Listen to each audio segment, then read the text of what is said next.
Today we're going to go through the Width Tool, Warp Tool, Twirl Tool, Pucker Tool, Bloat Tool, Scallop Tool, Crystallized Tool, and Wrinkle Tool.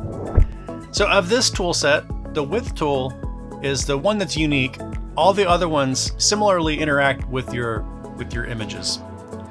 So I'm going to start first by making a square. I type M on my keyboard for my rectangle tool. If you also do Command U, it will let you know when you're in the center. So you see right here, I'm in the center, so I'm going to hit Option and click.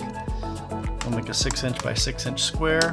My artboard, I believe, is 18 by 11, just to fill up the space so we don't have all that gray. I'm going to make my stroke a little bit thicker just to help make it more visible.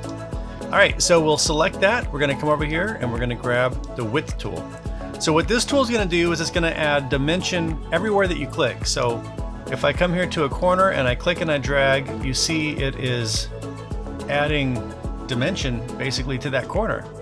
And it's only adding it to that corner and none of the other corners. So everything that we do is only going to affect that one corner. So it's also only operating on a constrained 45-degree angle. No matter what key I hit on the keyboard, as far as like Shift, Control, Command, or Spacebar, that's not changing that. Now if I hold Option down, you see it's only extending it on the outside of the box, where if I let that go, it's going to go on the outside and the inside. Holding Shift does nothing. Holding Control, holding Command also does nothing. So we'll let that go and then kind of just go around and let's see, just do something a little bit different at each corner. So now we have kind of a funky frame shape. You can use this kind of effect to add creative and abstract elements to your work. One thing that this does is, as you can see, as we draw our cursor along this line, it's an active element of the tool. So if I click and I drag, you see it's editing the flow of that line. And then I can move that around, but we can kind of just go around and widen it and narrow it and do kind of different things here and just kind of create a kind of a wild frame shape. So the point of these videos isn't necessarily to go in and show you how to do something with the tool, but just to explain how the tool works, and then you're able to go on your own and figure out how you would like to implement that in your own design. So as you see, if we double click on that tool, it doesn't have any preset functions. So we're going to leave it like that.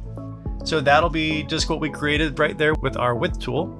So we're going to go to the Warp tool and select our shape. If you double click on Warp tool, you'll see we get an option for width, height, angle, intensity, detail, simplify, and show brush size. So if we don't have brush size selected, then we don't get to see what that's going to do until we click.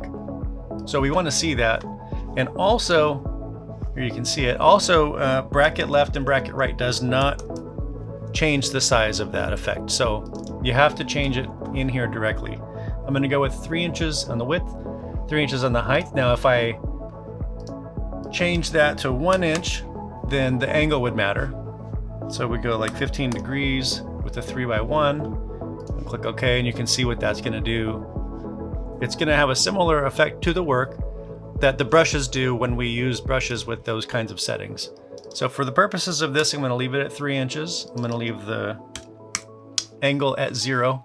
Intensity, I'm actually going to bring that down to 30% for this part, and we'll change it here in a minute. We'll leave detail and simplify, and we'll go from there. So as you can see, even in the icon, it's showing a rectangle with a little bit of a curved indentation. So that's what this is going to do. So we'll come over here and click and pull it in, and you can see we got a curved indentation. So if we come in and we change the intensity to 100, then what that's going to do is it's just going to perpetually be moving that shape to create whatever you'd like. As long as you drag it, it's going to continue to create. Bring the stroke line down so we can see it a little bit better. But it's a little bit funky. We'll keep that there. So like we said, if we double click on that tool, then you can change the parameters of the effect, simplify. Let's see what that's going to do.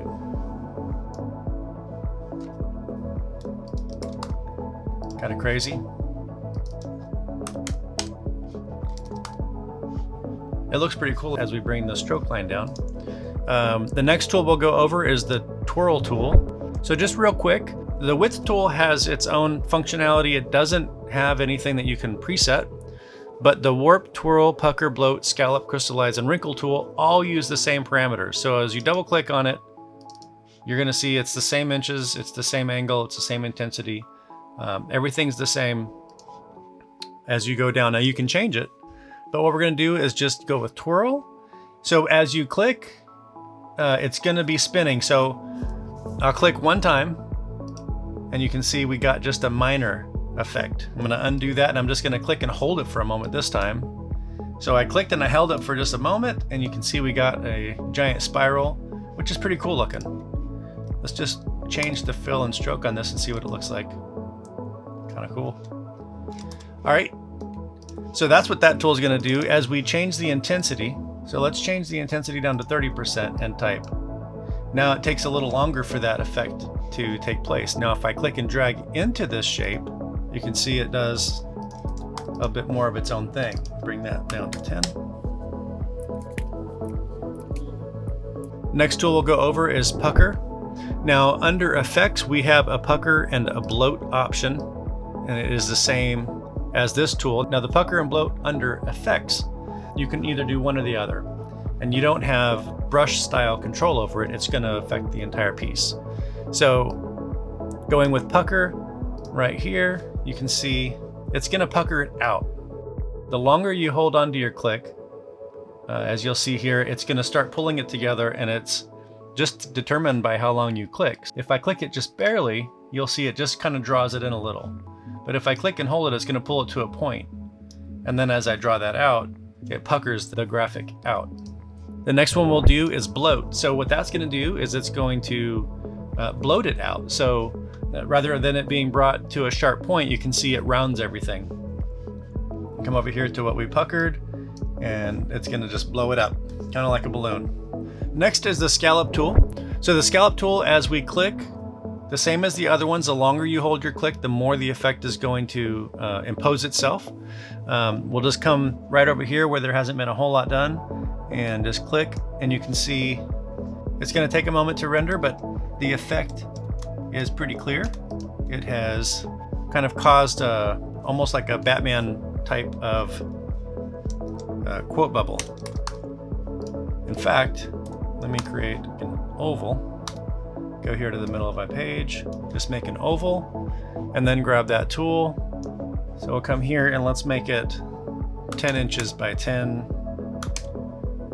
Leave it at 30%, and then just kind of click right here in the middle, and you can see it made just a perfect bam wham Batman type thing.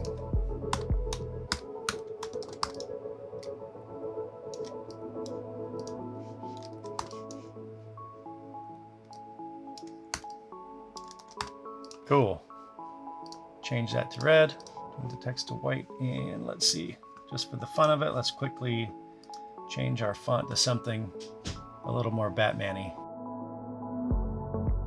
It's a little bit distressed, but it still works. All right, our next tool is the Crystallized Tool. So I'm gonna go ahead and keep this shape active. I'm going to reduce the size of the effect. I'm gonna go 2 inches.